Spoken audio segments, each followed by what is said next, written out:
Коронавирустун экинчи толкунуна даярдык. Министрлик элге кайрылды. Министрдин орун басары көпчүлүктү санаага салган коронавирустун экинчи толкунун айтаардан мурда ага даярдыкты кантип көрүү керек деген суроонун үстүндө ойлонуу зарылдыгын баса белгиледи. Саламаттыкты сактоо министринин орун басары Нурболот Үсөнбаев брифинг учурунда коронавирустун экинчи толкуну боюнча пикирин айтып элге кайрылуу жасады.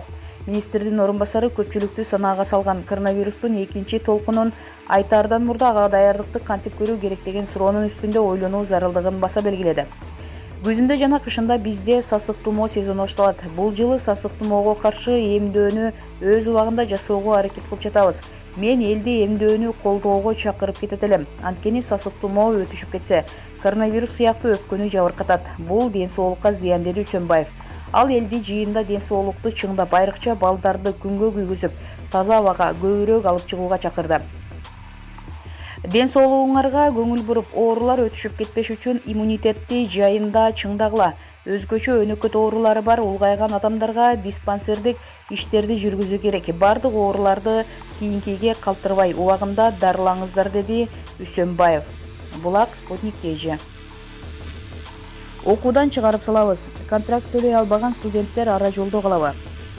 Өлкө аймагындагы көпчүлүк билим берүү мекемелери өз ишмердүүлүгүн акырындык менен жыйынтыктоодо. Студенттер онлайн экзамен берип, дипломдук иши менен алек. Борбор калаадагы жогорку окуу жайларда билим алган айрым жаштар каржылык маселелерден улам окуусун бүтпөй каламбы деп бушайман болууда. COVID-19 вирусунан улам пайда болгон абалга карабай, университет жетекчилиги контракт төлөөнү талап кылууда. Спутник Кыргызстан агенттиги маселенин чоо жайын тактап көрдү. Өзүнүн ысымын атагысы келбеген Ишеналы Арапбаев атындагы Кыргыз мамлекеттик университетинин экинчи курсунун студенти биздин редакцияга кайрылды. Жаш жигит өзү окуган жерде тез арада контракт төлөнбөсө, баалар коюлбайт деген сөздөр болуп жатканын айтып берди. Манастаану жана лингвистика факультетинде окуйм. Жыл сайын окууга 32 000 сом төлөйм. Анын жарымын декабрга чейин бергем. Калганын май айына чейин төлөмөкмүн. Окуу акысын иште өз күчүм менен төлөп келгем. Бирок быйыл карантинге байланыштуу бере албай жатам. Университеттен ушул жумада акчаны төлөбөсөңөр, баалар коюлбайт деп айтып жатышат, деди студент. Ал ошондой эле тайпасында өзүндөй каржылык жактан кыйналган 6 адам бар экенин жана андай студенттер жогорку окуу жайда бир топ экендигин кошумчалады. Аталган университеттин маалымат катчысы Мирлан Алымбаев маселе боюнча жооп берип, студенттерге жеңилдик берилип жаткандыгын айтты. Биз студенттерге жакшы эле жеңилдик бердик. Мисалы, социалдык абалына, үй бүлөлүк шартына карап 1 800 000 сом контракт акчаны жаңы окуу жылдын башталышы менен күзүндө төлөсө болот. Негизи айрым студенттерге акча төлөгүлө деген талап коюлган экен. Анткени мугалимдерге айлык акы төлөө керек болгон. Сиздерге кайрылган студенттин шарты такыр жок болсо күзүндө төлөй алат, деп айтты Алымбаев. Ишсиз калып же карантинде айылга кетип калган студенттер өз аты жөнүн жашыруун калтырууга аракет кылууда.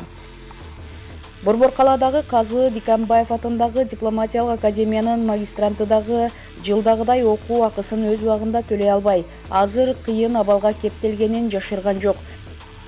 Анын пикиринде, карантин учурунда жогорку окуу жайлардын өз студенттеринен окуу акысын талап кылып, коркутуп үркүткөнү туура эмес. Азыр бир топ кыргызстандык жумушсуз калып, айрымдары тамак ашсыз ачка калып жатат. Башкалар сыяктуу эле студенттер дагы ошол тиричиликти башынан өткөрүүдө. Анан университеттин окуудан чыгарып салабыз, кийинки жылга каласыңар деп коркутканы туура эмес.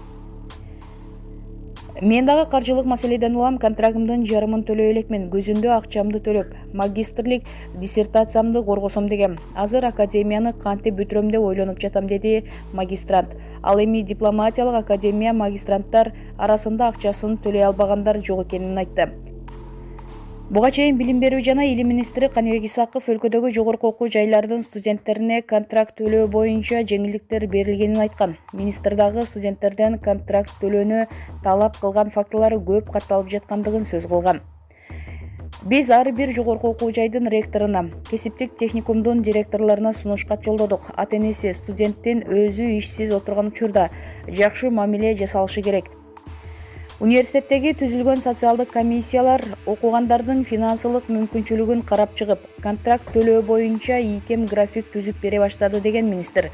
Бирок анда министрлик Кыргызстандагы жогорку окуу жайлар, кесиптик техникумдун жетекчилерине акы төлөөнү жылдыруу боюнча сунуш гана берген.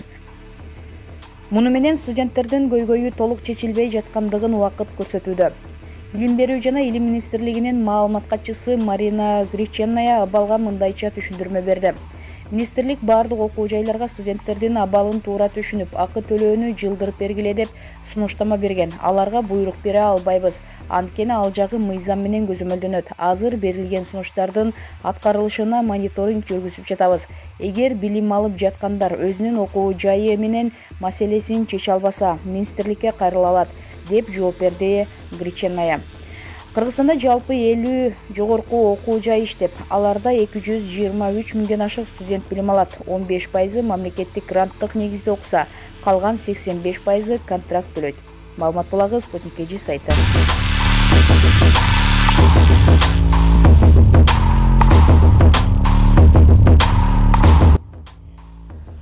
Ысык көл туристтерди качан кабыл ала баштайт? Өкмөт өкүлүнүн жообу. Облус башчысы талап күчтүү болгондуктан туристтерди кабыл алуу мекемелердин даярдыгы жылдагыдан жакшы экенин белгиледи.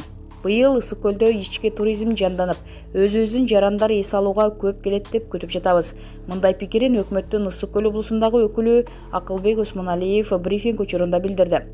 Анын айтымында ысык көлдөгү туристтик сезон туристтерди кабыл алуу талаптары боюнча атайын долбоор иштелип чыккан. Ал Маданият, маалымат жана туризм министрлигинин алдындагы туризм департаментинин кароосуна жөнөтүлдү. Департамент карап чыккандан кийин долбоорду саламаттыкты сактоо министрлигине жөнөтөбүз. Алардын жактыруусун алган соң туризм тармагы түрлөрүнө жараша ачыла баштайт. Туристтерди кабыл алуучу мекемелердин даярдыгы жылдагыдан жакшы, анткени талаптар күчтүү. Саламаттыкты сактоо министрлигинин алгоритмине ылайык бардык даярдык көрүлүп жатат. Быйыл ички туризм жанданып, өзүбүздүн жарандар эс алууга көп келет деп үмүттөнүп жатабыз, деди Осмоналиев. Кыргызстанда коронавирус жуктуруп алгандардын саны кескин өсүп, бир суткада 74 адамдан вирус табылды. Муну менен жуктургандардын саны 1594-кө жетти. Коронавирустан 1066 бейтап айыгып чыгып, тилекке каршы 16 адам көз жумду. 11-майдан тарта айрым аймактардагы өзгөчө абал режими алынып, ал эми өлкө боюнча киргизилген өзгөчө кырдаалдын мөөнөтү узартылды. Бишкек, Ош шаарларында, Ат башы районунда жана Чаткал районунун Канышкая айыл аймагында карантин жарыяланды. Бул жергиликтүү бийликке кырдаалга жараша чектөөлөрдү киргизүүгө укук берет. Булак Спутник KG сайты.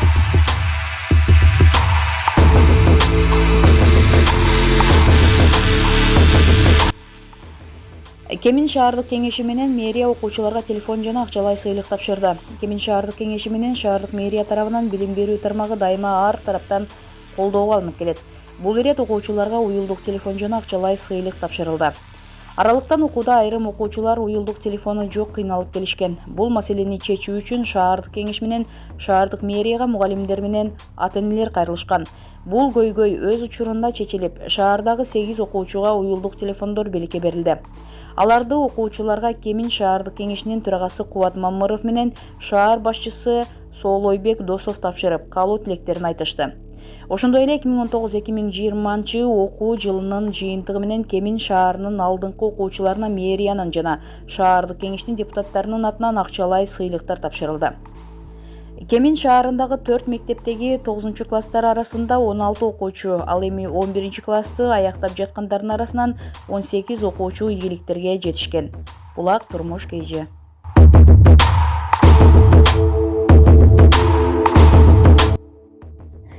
Достордун мелдеши 20 жаштагы үй бүлөлүү жигиттин өмүрүн алды. 26 майда Чүй облусунун Сокулук районуна караштуу Вайнантоновка айылындагы көлмөгө 20 жаштагы жигит чөгүп кетти.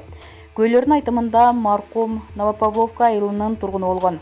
Ал жубайы, туугандары жана достору болуп эс алып жүргөн. Ал мас абалда болчу. Ал достору менен көлмөнүн бир өйүзүнөн экинчи өйүзүнө сүзүп өтөбүз деп мелдеше кетет. Арка өйүзгө 150 метр калганда сууга кирип кетти. Аны аялы, туугандары, достору көрүп, бирок алып чыга албай калышты. Ошондо болжол менен саат 16:30 чамасы болчу.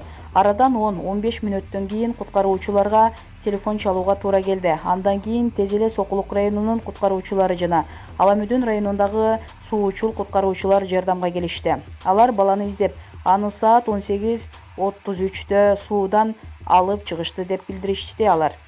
Буга чейин Сокулук районунда 20 жаштагы жигит сууга чөгүп каза болгону маалымдалган. Булак Турмуш KG.